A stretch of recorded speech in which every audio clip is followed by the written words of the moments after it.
everyone, welcome back to Salem Learning. It's me, Jamshad. You can call me JD. A piece of string. ഈ ഒരു ചാപ്റ്ററിൽ നിന്ന് നമ്മുടെ SCRT model question പേപ്പറിലുള്ള set A, set B, set C, ഇതിൽ നിന്ന് രണ്ട് സെറ്റിൽ നിന്ന് നിങ്ങൾ ക്വസ്റ്റ്യൻ വന്നിട്ടുണ്ട്. ആ ക്വസ്റ്റ്യൻസ് ആണ് നമ്മൾ ചെയ്യാൻ പോകുന്നത്. ഈ വീഡിയോ നിങ്ങൾ അവസാനം വരെ കണ്ടിരുന്നു കഴിഞ്ഞാൽ ആക്ച്വലി നിങ്ങൾക്ക് വരാൻ പോകുന്ന ക്വസ്റ്റ്യൻസ് പറഞ്ഞ ഒരു റിവ്യൂ റൈറ്റിങ്ങും അതുപോലെ നെറേറ്റീവാണ്. ഈ രണ്ട് ടൈപ്പ് ക്വസ്റ്റ്യൻ നമ്മൾ ചെയ്യുന്നതോട് കൂടിയിട്ട് ചാപ്റ്റർ കംപ്ലീറ്റ് പഠിക്കും. അത് മാത്രമല്ല റിവ്യൂ എങ്ങനെ എഴുതണം എന്നുള്ള ഒരു പാറ്റേൺ നിങ്ങൾക്ക് കിട്ടും. ഈ ക്വസ്റ്റ്യൻ്റെ രൂപം നിങ്ങൾക്ക് കിട്ടും.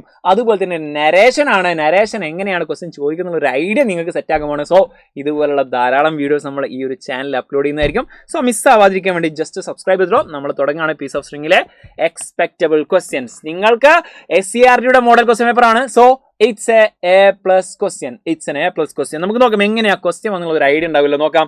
യെസ്, റിവ്യൂ റൈറ്റിംഗ് ആണ് ക്വസ്റ്റ്യൻ വന്നുള്ളത്. എങ്ങനെയാണ് 7 മാർക്കിന് മുത്തുമണികൾ. ഈ ചോദ്യം 7 മാർക്കിനുള്ള റിവ്യൂ നിങ്ങൾക്ക് ഉറപ്പാണ്, ഡാം ഷുവർ ആണ്. നോക്കിക്കോ, സെറ്റ് എയിലാണ്. നിങ്ങൾക്ക് 3 ക്വസ്റ്റ്യൻ പേപ്പർ വന്നിട്ടുണ്ട്. അതിൽ സെറ്റ് എയിൽ നമ്മുടെ പീസ് ഓഫ് സ്ട്രിംഗിൽ നിന്ന് ക്വസ്റ്റ്യൻ വന്നിട്ടുണ്ട്. 15ാമത്തെ ക്വസ്റ്റ്യൻ ആണ്, ബി ക്വസ്റ്റ്യൻ ആണ്. In the story a piece of a string by Guy de മാപ്പുസെന്റിന്റെ ഈ ഒരു ചാപ്റ്ററിൽ നിന്ന് the writer presents how suspicion and public opinion can distort the truth and destroy an individual's peace. എത്രത്തോളം റൈറ്റർ പ്രസന്റ് ചെയ്യുന്നുണ്ട്, നമ്മുടെ ഗൈഡെ മാപ്പസനെ present ചെയ്യുന്നു.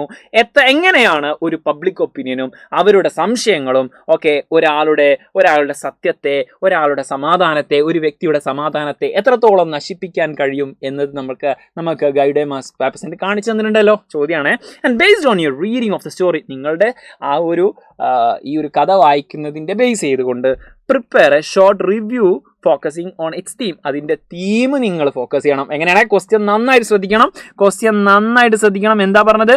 അതിൻ്റെ തീം ഫോക്കസ് ചെയ്യുക. അതാ പറഞ്ഞു നോക്കിക്കോ. Theme, characterisation and moral lesson. ഇത് 3 സാധനങ്ങളും നിങ്ങളുടെ ആൻസറിൽ വന്നിട്ടില്ലെങ്കിൽ it's actually a value point. ആ വാല്യൂ പോയിന്റ് ടിക്ക് വിൽക്കണമെങ്കിൽ വാല്യുവേഷൻ ചെയ്യുന്ന സമയത്ത് വാല്യൂഡ് പോയിന്റ്സ് എന്ന് പറഞ്ഞിട്ട് അവർ കൊടുക്കുന്ന ആൻസർ കീയിൽ ഈ പറഞ്ഞ പോയിന്റ്സ് ഇല്ലെങ്കിൽ ആ 7 മാർക്ക് നിങ്ങൾക്ക് കിട്ടില്ല. അതുകൊണ്ട് ഈ പറഞ്ഞ സംഭവങ്ങൾ നിങ്ങളുടെ ഈ ഒരു ആൻസർ ഷീറ്റിൽ ഉണ്ടായിരിക്കുക. ആൻഡ് ഇവിടെ കുറച്ച് ഹിൻസ് കൊടുത്തിട്ടുണ്ട്. നോക്കിക്കോ. Hauchecorne and honest but humiliated, Malandain, suspicious and vengeful, villagers quick to judge, false accusation and injustice, cruelty of public opinion, misunderstanding and ruin, irony of village life. ഈ പറഞ്ഞ പോയിന്റ്സിൽ നിന്ന് നിങ്ങൾക്ക് use ചെയ്യാം. It's a hints. But ഈ underline ചെയ്ത തീംസും ക്യാരക്ടറൈസേഷനും moral ലെസൺസും ഇതിലില്ലെങ്കിൽ it's a big issue. So നമ്മൾ എങ്ങനെയാണ് ഇതിൻ്റെ ആൻസർ എഴുതാൻ പോകുന്നത് നോക്കിക്കോ. ഒരു 2 സ്ലൈഡിൽ നമ്മൾ ഇത് തീർക്കാൻ പോകുന്നത്. ഇതിൻ്റെ ആൻസർ നമുക്ക് നോക്കിയോ, സെറ്റാക്കിയോ. Review of the story a piece of string, ഇങ്ങനെ ഒരു ഹെഡിങ് കൊടുക്കാം. ഓക്കെ. എന്നിട്ട് നമ്മളുടെ ഇതിൻ്റെ മോഡൽ എങ്ങനെയാണ് വരുന്നത് നന്നായി ശ്രദ്ധിച്ചാൽ നോക്കിക്കോ. A piece of a string, first തന്നെ ചാപ്റ്ററിൻ്റെ പേര്, ആരാണ് എഴുതിയത്, a piece of a string. ഇത് റിവ്യൂ ആണല്ലോ. നിങ്ങൾക്കിപ്പോൾ ഫിലിം റിവ്യൂ നിങ്ങൾ കേട്ടിട്ടുണ്ടാവില്ലോ. ഫിലിം റിവ്യൂ, അതുപോലെ തന്നെ ഏതെങ്കിലും ബുക്ക് റിവ്യൂ ഒക്കെ പറഞ്ഞു കഴിഞ്ഞാൽ ആ ബുക്കിനെ പറ്റിയിട്ട് ബുക്ക് വായിച്ച ഒരാൾ അത് എങ്ങനെയുണ്ട് ബുക്ക്, അതിൻ്റെ തീം എന്താണ്, അതിൽ എന്തൊക്കെ ക്യാരക്ടേഴ്സ് ഉണ്ട്, അതിലെ മോറൽ ലെസൺ എന്താണ്, ഈ ഒരു പാറ്റേൺ നോക്കിക്കോ. A piece of a string by Guy de Maupassant is a touching story. ഇതൊരു ഭയങ്കര ടച്ചിങ് സ്റ്റോറിയാണ്. And that shows how public opinion and suspicions can destroy an innocent person's life. ഒരു നിഷ്കളങ്കനായിട്ടുള്ള ഒരു വ്യക്തിയുടെ സമാധാനം പബ്ലിക് ഒപ്പീനിയൻ കാരണം, സസ്പീഷൻ കാരണം, ഒരു സംശയങ്ങൾ കാരണം എത്രത്തോളം നശിപ്പിക്കാൻ പറ്റും എന്നത് പറയുന്ന ഒരു ടച്ചിങ് ആയിട്ടുള്ള ഒരു സാഡ് സ്റ്റോറിയാണ്. The story set in a small French village. ഇത് എവിടെയാണ് ഈ സ്റ്റോറി നടക്കുന്നത്? കണ്ടോ, ഈ സ്റ്റോറി എവിടെ നടക്കുന്നത്? ഇതുപോലെ തന്നെ നമ്മുടെ വാർസോയിൽ നടക്കുന്ന വ്ലാസ് സ്പിൽമാൻ്റെ ആ ഒരു കഥയെ പറ്റി പറഞ്ഞു കഴിഞ്ഞാലും എവിടെയാണ് നടക്കുന്നത്, എന്താണ് ഇതിൻ്റെ തീമൊക്കെ സ്റ്റാർട്ടിങ്ങിൽ ഇൻട്രൊഡക്ഷനിൽ പറഞ്ഞു കൊടുക്കുക. ഫ്രഞ്ച് വില്ലേജിലാണ്. Highlights how easily truths can be misunderstood. ഇതിൽ മെയിനായിട്ട് പറയുന്നത് എന്താണ്? ഒരു സത്യത്തെ എത്രത്തോളം പെട്ടെന്ന് ഈസി ആയിട്ട് മിസ്അണ്ടർസ്റ്റാൻഡ് ചെയ്യപ്പെടാം, തെറ്റിദ്ധരിക്കപ്പെടാം എന്നൊക്കെ പറയുന്നുണ്ട്. The main theme of the story is false accusation and injustice. തെറ്റായ അക്യൂസേഷൻ, കുറ്റാരോപണവും ഇൻജസ്റ്റിസ്, അനീതിയും ഒക്കെയാണ്. ഹൗച്ച് കം, ഇനിയാണ് ക്യാരക്ടേഴ്സിനെ പറയുന്നത്. Central character is a poor but honest person. വളരെ പാവപ്പെട്ട പക്ഷേ അതുപോലെ തന്നെ വളരെ മാന്യനായിട്ടുള്ള ഒരു വ്യക്തിയാണ്. He is careful and thrifty. അയാൾ ഭയങ്കര കെയർഫുൾ ആണ്, ഭയങ്കര എക്കോണമിക്കലാണ് അല്ലേ. ത്രിഫ്റ്റി എന്ന് പറഞ്ഞു കഴിഞ്ഞാൽ ഭയങ്കര കൂടുതൽ സമ്പത്ത് വല്ലാതെ ചിലവഴിക്കുന്ന ആളൊന്നുമല്ല. അപ്പോൾ the villagers often laugh at him. എല്ലാവരും അങ്ങനെ ചിരിക്കും നോക്കിയിട്ട്. ഹിസ് ക്യാരക്ടേഴ്സ് ഷോ, അതായത് അവൻ്റെ ക്യാരക്ടർ സ്കെച്ച് പോലെ ക്യാരക്ടറൈസേഷൻ പറയുകയാണ്. Okay. And character shows innocence and dignity. Dignity, അയാൾ ഭയങ്കര ഡിഗ്നിറ്റി ഉള്ള ആളാണ്, മാന്യതയുള്ള ആളാണ്. ആൻഡ് ഇന്നസെന്റ് ആണ് മെലാൻഡൈൻ മറ്റേ ക്യാരക്ടർ. അപ്പോൾ ക്യാരക്ടേഴ്സിന് ഇങ്ങനെ പറയുന്നുണ്ട്, നോക്കിക്കേ. അപ്പോൾ മെലാൻഡൈൻ എന്ന് പറഞ്ഞ ക്യാരക്ടറിനെ പറഞ്ഞു, അതുപോലെ തന്നെ ഹോച്ച്കമ്മിനെ പറഞ്ഞു. ഇത് തന്നെയാണ് നമ്മുടെ ഈ ഒരു പാറ്റേൺ എന്ന് പറയുന്നത്. നോക്കിക്കോ. On the other hand is suspicious and revengeful. മറ്റൊന്നിലേക്ക് മെലാൻഡൈൻ എന്ന് പറഞ്ഞ ഇവൻ എന്താണ്, ഭയങ്കര അവന് എന്താണ്, സസ്പീഷ്യസ് ആണ്, അവന് സംശയിക്കുന്നുണ്ട്. ആൻഡ് റിവെഞ്ച്ഫുൾ ആണ്, അവന് എല്ലാവരോടും ഒരു റിവെഞ്ച് ആണ് അല്ലേ. Okay. And his dislike for Hauchecorne makes him quick to believe the worst. അവന് ഇവനോടുള്ളൊരു ശത്രുത കാരണം അവന് പെട്ടെന്ന് തന്നെ ജഡ്ജ് ചെയ്യാണ് ഇവനെ. And the villagers represent society. ഇവിടുത്തെ വില്ലേജേഴ്സ് സൊസൈറ്റിയാണ് റെപ്രസെന്റ് ചെയ്യുന്നത്, അവരെ സൊസൈറ്റിയാണ് പ്രതിനിധീകരിക്കുന്നത്. That judges without proof and enjoys gossip more than truth. സത്യത്തിനെക്കാട്ടിലും അവർ ഗോസിപ്പിനെ എന്താക്കുന്നു, എൻജോയ് ചെയ്യുന്നു. അതുപോലെ തന്നെ ഒരാളെ അത് തെളിവൊന്നും ഇല്ലാതെ അവർ ജഡ്ജ് ചെയ്യുകയാണ്. ഇത്രയും ഡീറ്റെയിൽസ് പറയുമ്പോഴേക്കും നമുക്ക് ഓൾമോസ്റ്റ് അതിൻ്റെ സ്റ്റെപ്പ് കംപ്ലീറ്റ് ആയി. ഇനി അതിൻ്റെ കൺക്ലൂഷൻ, അതിലുള്ള മോറൽ കാര്യങ്ങളോട് പറഞ്ഞു കഴിഞ്ഞാൽ സെറ്റാണ്. നമുക്ക് നോക്കാം. The plot clearly shows how a simple act picking up a piece of string leads to a major misunderstanding. ഇതിലെ പ്ലോട്ട്, ഇതിലെ സെറ്റിംഗ്, അതായത് ഇവിടെ ഈ ഒരു കഥ നടക്കുന്ന ഈ ഒരു സംഭവത്തിൽ പറയുന്നത് എന്താണെന്ന് വെച്ച് കഴിഞ്ഞാൽ സിമ്പിളായിട്ട് പറഞ്ഞിരുന്നു, ഒരു ചെറിയ കഷ്ണം കയറെടുക്കുന്നത് എങ്ങനെയാണ് ഒരു മിസ്അണ്ടർസ്റ്റാൻഡിലേക്ക് പോകുന്നത്, തെറ്റിദ്ധാരണയിലേക്ക് പോകുന്നതെന്നൊക്കെ ഈസി ആയിട്ട് ചാപ്റ്ററിൽ പറഞ്ഞിരുന്നുണ്ട്. Even when the lost pocket book is found, people refuse to believe Hodgkin. ആ നഷ്ടപ്പെട്ട പോക്കറ്റ് ബുക്ക് തിരിച്ചു കിട്ടില്ല, എന്നിട്ടും ജനങ്ങൾ വിശ്വസിക്കുന്നില്ല. Okay. their cruelty and mistrust break his spirit. ജനങ്ങളുടെ ആ ഒരു ക്രൂരതയും അതുപോലെ തന്നെ അവരുടെ മിസ്ട്രസ്, വിശ്വസിക്കാതിരിക്കുന്ന ആ സിറ്റുവേഷനൊക്കെ, അതൊക്കെ എന്താകുന്നു, അയാളുടെ സ്പിരിറ്റിനെ ബാധിക്കുന്നു. And he dies trying to prove his innocence. അയാളുടെ നിഷ്കളങ്കത വാദിച്ചുകൊണ്ട്, നിഷ്കളങ്കത തെളിയിക്കാൻ ജീവിതം അയാൾ വേസ്റ്റ് ചെയ്യാണ് അല്ലേ. അതിൻ്റെ പിന്നാലെ നടന്നിട്ട് അയാളുടെ ലൈഫ് പോവാണ്. ദി സ്റ്റോറി ഗിവ്സ്, ഇനി ലാസ്റ്റ് മോറൽ ലെസണിലേക്ക് പോവാണ്. The story gives A strong moral lesson. വളരെ സ്ട്രോങ് ആയിട്ടുള്ള ഒരു മോറൽ ലെസൺ, ഒരു ധാർമ്മികമായിട്ടുള്ള ഒരു പാഠം നമുക്ക് തരുന്നു. നോക്കിക്കോ. Society should not judge people without evidence. തെളിവില്ലാതെ സൊസൈറ്റിയെ നമ്മൾ എന്താക്കാൻ പാടില്ല, ജഡ്ജ് ചെയ്യാൻ പാടില്ല. ഇതിൽ നല്ലൊരു പോയിന്റ് ഉണ്ട്. നമ്മൾ സോഷ്യൽ മീഡിയയിൽ എന്തെങ്കിലും പോസ്റ്റ് കാണുമ്പോഴേക്കും അടിയിൽ കമന്റ് വരും അല്ലേ, അടിയിൽ നമ്മൾ കമന്റ് ഇടും. നമ്മൾ കമന്റ് ഇടാൻ പാടില്ല. ജസ്റ്റ് കമന്റ് ബോക്സ് നോക്കിക്കഴിഞ്ഞാൽ തന്നെ പറയാം എത്രത്തോളം തെറികളാണ്, എത്രത്തോളം മോശം വാക്കുകളാണ്.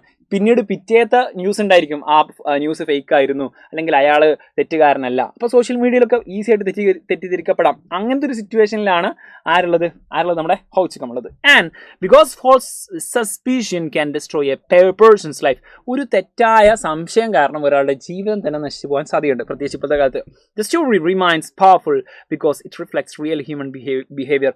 ഈ കഥക്ക് ഭയങ്കര പവർഫുൾ ആണ്, ഇപ്പോഴും പവർഫുള്ളായി നിൽക്കുന്നു. കാരണം ഇത് ഒരു യഥാർത്ഥ മനുഷ്യൻ്റെ ബിഹേവിയറിനെ നമ്മൾ കാണുന്നുണ്ട്. ഈവൻ ടുഡേ, ഇന്നത്തെ കാലഘട്ടത്തിൽ പോലും ഇത് അത്രയും ഇമ്പോർട്ടൻ്റ് ആയിട്ടുള്ള ഒരു ചാപ്റ്റർ തന്നെയാണ്. ഇത്രയും പോയിന്റ്സ് ഉണ്ട് എന്നൊക്കെ പറഞ്ഞിട്ട് വേണം നിങ്ങൾ എന്താക്കാൻ വേണ്ടി ഇത് വൈൻഡപ്പ് ചെയ്യാൻ വേണ്ടി. ഒരു മോറൽ ലെസൺ പോലെ ഓൾമോസ്റ്റ് ഇതിൻ്റെ സ്റ്റാർട്ടിങ്ങിൽ പറഞ്ഞതും ഈ അവസാനം പറഞ്ഞതും ഓൾമോസ്റ്റ് സെയിം ലെസണും കാര്യങ്ങളൊക്കെ തന്നെയാണ്. പക്ഷേ അത് അങ്ങനെ സ്റ്റാർട്ടിങ്ങിൽ ഒരു സംഭവം, ഇൻട്രൊഡക്ഷൻ പറയുന്ന സമയത്ത് ഇതിലെ തീം എന്താണെന്നും അവസാനം ഇതിലെ മോറൽ സാധനം എന്താണെന്നും സെപ്പറേറ്റ് എടുത്ത് നിങ്ങൾ പറയുമ്പോൾ മാത്രമേ ഇതൊരു റിവ്യൂ ആവുന്നുള്ളൂ. And next one, in narrative writing. ഇങ്ങനെ ഒരു 6 മാർക്കിൻ്റെ ക്വസ്റ്റ്യൻ നോക്കിക്കോ. സെറ്റ് ബിയിലാണ് ചോദിച്ചിട്ടുള്ളത്. രണ്ടാമത്തെ ക്വസ്റ്റ്യൻ പേപ്പറിൽ ഇങ്ങനെ ഒരു നരേറ്റീവ് റൈറ്റിങ്ങിൻ്റെ ക്വസ്റ്റ്യൻ ചോദിച്ചിട്ടുണ്ട്. സെറ്റാക്കാം. അപ്പോൾ കഴിഞ്ഞതിൻ്റെ ആൻസർ നിങ്ങൾക്ക് ഇഷ്ടപ്പെട്ടത്, ഏകദേശം നരേറ്റീവ് റൈറ്റിങ്ങിൻ്റെ ഒരു സെറ്റപ്പ് നിങ്ങൾക്ക് മനസ്സിലായിട്ടുണ്ടെങ്കിൽ ലൈക്ക് ചെയ്യാൻ മറന്നു പോകരുത്. Okay. Prepare a short narrative describing the event of a piece of a string. നിങ്ങളൊരു നരേറ്റീവ് എന്ന് പറഞ്ഞു കഴിഞ്ഞാൽ നമ്മളൊരു കാര്യം കണ്ടു, അത് നമ്മളുടെ പോയിന്റ് ഓഫ് വ്യൂയോ അല്ലെങ്കിൽ നമ്മൾ ഫ്രണ്ടിന് പറഞ്ഞു കൊടുത്ത ആ ഫ്രണ്ടിൻ്റെ പോയിന്റ് ഓഫ് വ്യൂ, ആ പോയിന്റ് ഓഫ് വ്യൂ ഏതാണ്, ആരെഴുതുന്നത് പോലെയാണ് എഴുതേണ്ടത് എന്ന് നന്നായിട്ട് ക്വസ്റ്റ്യൻ ശ്രദ്ധിച്ചാൽ മനസ്സിലാകും. അതിവിടെ പറയുന്നുണ്ട്. നോക്കാം. ഒരു നരേറ്റീവ് എന്താ എഴുതാൻ പറയുന്നത്, പീസ് ഓഫ് സ്ട്രിങ് ഫ്രം ഹോച്ച്കമ്മിൻ്റെ പെർസ്പെക്റ്റീവ്. ആരുടെ പെർസ്പെക്റ്റീവിലാണ് ശ്രദ്ധിക്കണേ, ഹോച്ച്കമ്മിൻ്റെ പെർസ്പെക്റ്റീവ്. അപ്പോൾ ഹോച്ച്കം ഒരു ഡയറി ചെയ്യുന്നത് പോലെ, അല്ലെങ്കിൽ ഹോച്ച്കമാണ് ഇത് പറയാൻ പോകുന്നത്. ഓക്കെ. അല്ലെങ്കിൽ ഹോച്ച്കം ഒരു ഫ്രണ്ടിനോട് പറഞ്ഞു കൊടുക്കുക, അല്ലെങ്കിൽ നമ്മുടെ മെലാൻഡൈൻ പറയുകയാണെങ്കിൽ അങ്ങനെയാണെങ്കിൽ എങ്ങനെയൊക്കെ ചേഞ്ചസ് വരുത്തണം എന്ന് ആലോചിച്ചിട്ട് വേണം എഴുതാൻ വേണ്ടിയിട്ട്. അപ്പോൾ ഇത് ഹോച്ച്കം പറയുന്നത് പോലെയാണ് ഏകദേശം വേണ്ടത്. ഫോക്കസ് ഓൺ, നമുക്ക് ഫോക്കസ് ചെയ്യാൻ പറഞ്ഞിട്ടുണ്ട്. Focus on how a simple incident turns into a trauma. എത്രത്തോളം സിമ്പിൾ ആയിട്ടുള്ളൊരു കാര്യം അതൊരു വലിയ ട്രോമയിലേക്ക്, മാനസിക സംഘർഷത്തിലേക്കൊക്കെ പോകുന്നു നമുക്ക് ഇത് കണ്ടെത്താൻ പറ്റും. സസ്പീഷനും പബ്ലിക് ഹ്യൂമിലിയേഷനും ഒക്കെ എത്ര വലിയൊരു പബ്ലിക് ഹ്യൂമിലിയേറ്റ് ചെയ്യപ്പെടുകയല്ലേ, പബ്ലിക്കിൽ അയാൾ മൊത്തത്തിൽ സമൂഹത്തിൽ എന്തായിപ്പെടുകയാണ് അല്ലേ, മോശക്കാരനാകപ്പെടുകയാണ്. അപ്പോൾ അങ്ങനെ സംശയിക്കപ്പെടുകയാണ്. ഇതൊക്കെ ഇത് കാരണമാണ്, ചെറിയ കാരണം, ഒരു വേറെടുത്ത കാരണം അല്ലേ. കയറ്.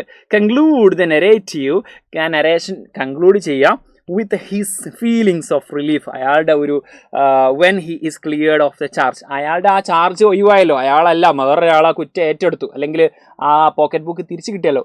അപ്പോൾ അയാൾക്കുണ്ടായിരുന്ന ആ റിലീഫും അതുപോലെ തന്നെ അയാൾക്ക് എത്രത്തോളം പ്രയാസങ്ങൾ ഉണ്ടായിരുന്നു, അവസാനം റിലീഫ് ആയതും കാര്യങ്ങളൊക്കെ വെച്ചിട്ട് വേണം ഇത് വൈൻഡ് അപ്പ് ചെയ്യാൻ. അതും കൂടി മെൻഷൻ ചെയ്തിട്ടുണ്ട്. അപ്പോൾ ആ ഒരു ലെവലിൽ നെറേറ്റീവ് എഴുതണം. നെറേറ്റീവിൻ്റെ ക്വസ്റ്റ്യൻ പല രൂപത്തിലും വരാം, പക്ഷേ ആ ക്വസ്റ്റ്യൻ നന്നായിട്ട് വായിച്ചിട്ട് വേണം എഴുതാൻ വേണ്ടിയിട്ട്. വീണ്ടും പറയുന്നു, ലൈക്ക് ചെയ്യാത്തവർ ലൈക്ക് ചെയ്തോ. Next answer. It was a busy market day in Godarville when the trouble began. പ്രശ്നങ്ങൾ തുടങ്ങിയപ്പോൾ ഭയങ്കര ബിസി ആയിട്ടുള്ള ഒരു മാർക്കറ്റ് ആയിരുന്നു ഗോദർവില്ലെ. ആസ് ഐ വാക്ക്ഡ്, കണ്ടോ അവിടെ ശ്രദ്ധിക്കേണ്ട ഒരു കാര്യം, മുത്തുമണികളെ ശ്രദ്ധിച്ചോ. ഐ എന്നാണ് പറഞ്ഞുള്ളത്. ആരുടെ പെർസ്പെക്റ്റീവിലാ? ഹൗച്ച്കമ്മിന്റെ പെർസ്പെക്റ്റീവിൽ. ഞാൻ എന്ന് വേണം പറയാൻ വേണ്ടിയിട്ട്. പെർസ്പെക്റ്റീവ് മാറുന്ന സമയത്ത് ആൻസർ മാറും. ഓക്കെ, ശ്രദ്ധിച്ചല്ലോ. As I walked into the square, ഇതിൽ കംപ്ലീറ്റ് ഐ വെച്ചിട്ടായിരിക്കും. ഇവിടെ ഇതൊരു ടാർ ചെയ്യുന്നത് പോലെ. ഓക്കെ, അതിന് കാരണം എന്താ? പെർസ്പെക്റ്റീവ് ഹൊച്ച്കമാണ്. ഈ സ്ക്വയറിലേക്ക് നടന്നു. I bend down to pick up a small piece of a string, ചെറിയൊരു കഷ്ണം വയർ ഞാൻ എടുത്തു. Lying on the ground. It was nothing important but Malandain, my old enemy. അതത്ര ഇമ്പോർട്ടൻ്റ് അല്ല, പക്ഷേ എൻ്റെ ഒരു പഴയ ശത്രു Malandain saw me and gave me a suspicious look. ഒന്നൊരു സംശയത്തോടുള്ളൊരു നോട്ടനോട് നോക്കിയിട്ടുണ്ട്. ഐ ഫെൽറ്റ് വെറീഡ്, ഞാൻ നന്നായിട്ട് വെറീഡായി. ബട്ട് ഐ ഇഗ്നോർഡ്, ഞാൻ അങ്ങനെ ഒഴിവാക്കിയോ ഏതവൻ. Later when the news spread that a purse had been lost, കുറച്ച് കഴിഞ്ഞപ്പോൾ ഒരു ന്യൂസ് അങ്ങോട്ട് സ്പ്രെഡായി, ഒരു പേഴ്സ് നഷ്ടപ്പെട്ടു. People suddenly began to look at me with doubt. ആൾക്കാരെല്ലാവരും ഇന്ന സംശയത്തോടു കൂടി നോക്കാൻ തുടങ്ങി. മെലാൻഡൈൻ told the mayor that he had seen me sneaking something from the ground. ഗ്രൗണ്ടിൽ നിന്ന് എന്തോന്ന് എടുക്കുന്നത് ആര് കണ്ടിട്ട്? മെലാൻഡൈൻ കണ്ടെന്ന് പോയി മേയറോട് പോയി പറഞ്ഞെടുത്തു. സീന് വിഷയം. ഐ വാസ് ഷോക്ക്, ഞാൻ ഒന്നൊരു shock. I had only picked up a piece of string, ഞാനൊരു കഷ്ണം കയറേ എടുത്തുള്ളൂ. എന്നിട്ട് ഇന്നങ്ങനെ സംശയിക്കാം. നോ വൺ ബിലീവ്ഡ് മീ, എന്നെ ആരും വിശ്വസിച്ചില്ല. Even though the real purse was found and returned by another man, അത് വേറൊരാൾ തിരിച്ചു കൊടുത്തിട്ടുണ്ടെങ്കിലും the villagers still whispered behind my back. ഇപ്പോഴും ആ വില്ലേജേഴ്സൊക്കെ എന്താണ്, എൻ്റെ ബാക്കിലിരുന്ന് പിറുപിറുക്കാണ്, ഇയാൾ വേറെ ആളെ കൊണ്ട് വെപ്പിച്ചാണ് അങ്ങനെ പറഞ്ഞിട്ട്. their mistrust hurt me more than anything else. അവരുടെ ഈ വിശ്വാസമില്ലായ്മ, എന്നെ വിശ്വസിക്കാത്തതുണ്ടല്ലോ, എന്നെ വേറെ എന്തിനേക്കാളും എന്താക്കുന്നുണ്ട്, എന്നെ ഹേർട്ട് ആക്കുന്നുണ്ട്, എനിക്ക് മാനസികമായിട്ട് പ്രയാസം ഉണ്ടാക്കുന്നുണ്ട്. ഡീപ്പ് ഇൻസൈഡ് മീ, എൻ്റെ ഉള്ളിൻ്റെ ഉള്ളിൽ I knew how a simple act had turn into a painful memory that I would never forget. എത്ര ചെറിയൊരു കാര്യം, ഒരു കഷ്ണം കയറെടുത്ത ഒരു കാര്യം എത്രത്തോളം പെയിൻഫുൾ ആവുന്ന ഒരു മെമ്മറി ആയിട്ടാണ് എനിക്ക് മാറിയിട്ടുള്ളത്. ഒരിക്കലും മറക്കാൻ പറ്റാത്ത പെയിൻഫുൾ ആയിട്ടുള്ള മെമ്മറിയാണ് മാറിയിട്ടുള്ളത് എന്ന് ഞാൻ എന്താക്കുന്നത്, എനിക്കറിയാം എന്ന് പറഞ്ഞാണ് അവിടെ വൈൻഡപ്പ് ചെയ്തിട്ടുണ്ടായിരുന്നത്.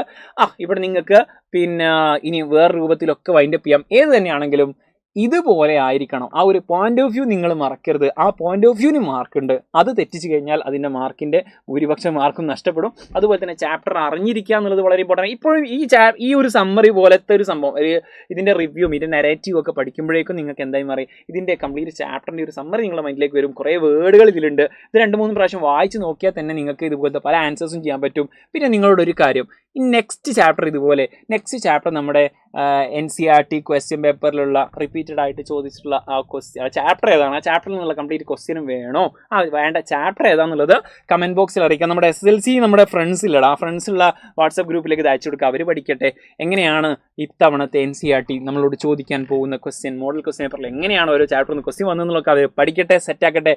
നിങ്ങളുടെ വിലയേറിയ അഭിപ്രായങ്ങൾ, it's actually A communication. Comment box എന്ന് നമ്മൾ കമ്മ്യൂണിക്കേഷൻ ആണ്. അപ്പോൾ മാക്സിമം അത് യൂസ് ചെയ്യുക. നമ്മൾ അടിപൊളിയായിട്ട് ഇതുപോലത്തെ ഇനിയും വീഡിയോസ് വരും. ലൈക്ക് ചെയ്യാനും നിങ്ങളുടെ ഫ്രണ്ട്സിന് അയച്ചു കൊടുക്കാനും മറക്കല്ലേ. സബ്സ്ക്രൈബ് പിന്നെ ഓൾറെഡി നിങ്ങൾ ചെയ്തിട്ടുണ്ടായിരിക്കും. അപ്പോൾ നമുക്ക് മറ്റൊരു വീഡിയോ ആയിട്ട് വീണ്ടും കാണാം. It's me Jamshad, you can call me JD. Thank you, love you all, by.